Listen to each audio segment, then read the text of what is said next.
Hi friends, ఈరోజు మనం 4th class Telugu చూద్దాం. ఫస్ట్ ఇండెక్స్ చూద్దాం.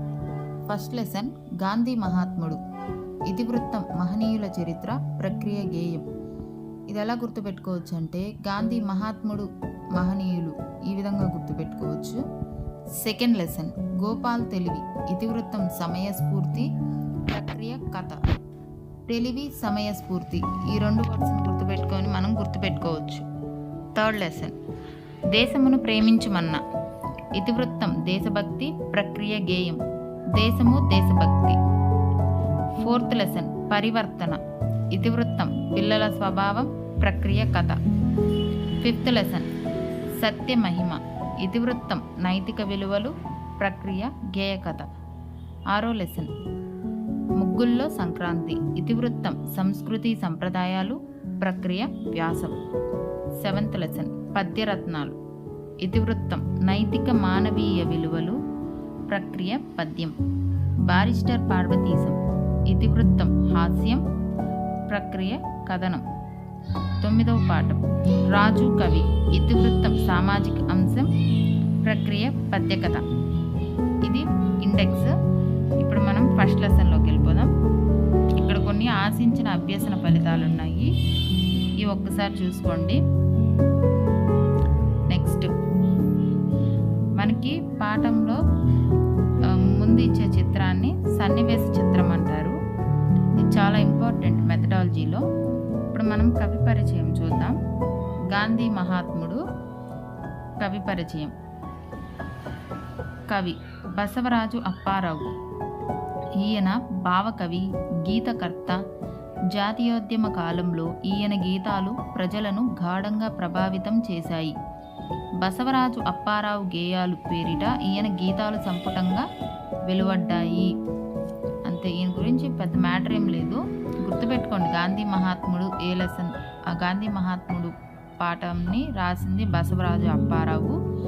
బసవరాజు అప్పారావు గేయాలు ఇక్కడ వరకు గుర్తుపెట్టుకుంటే చాలు. మనకు తెలిసింది గాంధీ మహాత్ముడు అనేది గేయ ప్రక్రియకు చెందింది. గేయం అంటే ఏంటి?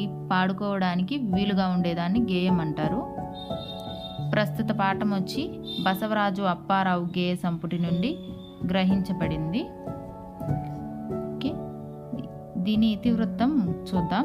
వివిధ రంగాలలో కృషి చేసిన వారిని, గొప్ప పనులు చేసి మహనీయులుగా నిలిచిన వారి గురించి తెలుసుకొని స్ఫూర్తి పొందడం ఎంతో అవసరం. ఇలాంటి మహనీయుల చరిత్ర ఇతివృత్తంగా కలిగిన గేయం గాంధీ మహాత్ముడు.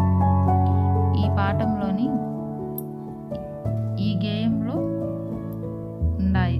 ఈ గేయాన్ని చదువుకొని ఇందులో ఉండే పంక్తులు కొంచెం గుర్తుపెట్టుకోవాలి, ఎగ్జామ్లో ఇచ్చే అవకాశం ఉంది.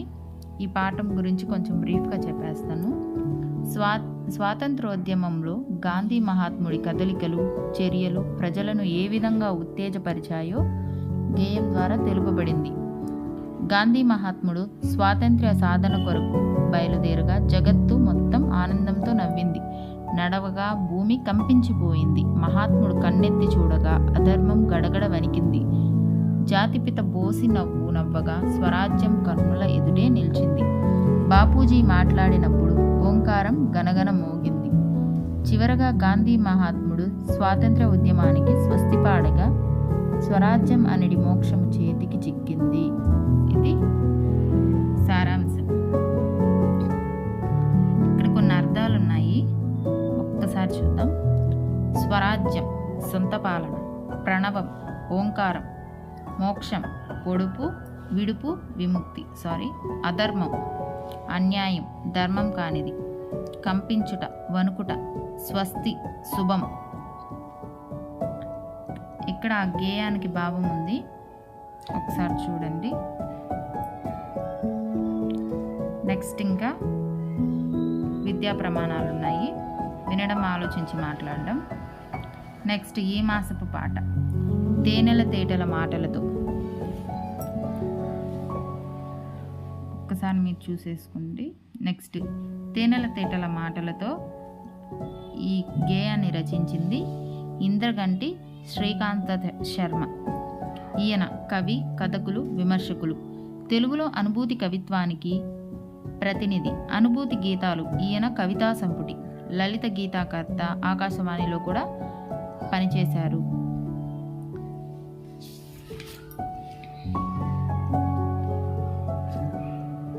నెక్స్ట్ ఈ మాసపు కథ తెలివైన దుప్పి. ఈ తెలివైన దుప్పి అనేది ఒక జాతక కథ. ఇది చాలా ఇంపార్టెంట్. ఈ కథ మొత్తాన్ని బ్రీఫ్గా చూద్దాం. తెలివైన దుప్పి అనేది ఒక జాతక కథ.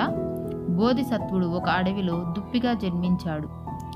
ఒకరోజు ఒక వేటగాడు దుప్పిని వేటాడడానికి చెట్టుకు పండ్లను వేలాడదీసి ఉంచాడు. దుప్పి చెట్టు దగ్గరలో నిలబడి ఆలోచిస్తుండగా దుప్పి ఎక్కడ వెళ్ళిపోతుందో అని దుప్పికి దగ్గరలో కొన్ని పండ్లను విసిరాడు. దుప్పి తెలివైంది అవ్వడం వల్ల చెట్టు కింద రాలి పడాల్సిన పండ్లు నా ముందు ఎందుకు పడుతున్నాయి ఆలోచించి చెట్టులో వేటగాడిని చూసి అక్కడి నుండి తప్పించుకుంది. ఈ తెలివైన దుప్పి పాఠం ద్వారా మనం తెలుసుకోవాల్సిన నీతి ఏంటంటే ఆశ ప్రమాదాల్లోకి నెట్టుతుంది, జాగ్రత్తగా ఉండాలి. Very very important. ఈ జాతక కథలు అనేటివి బౌద్ధ మతానికి సంబంధించినవి.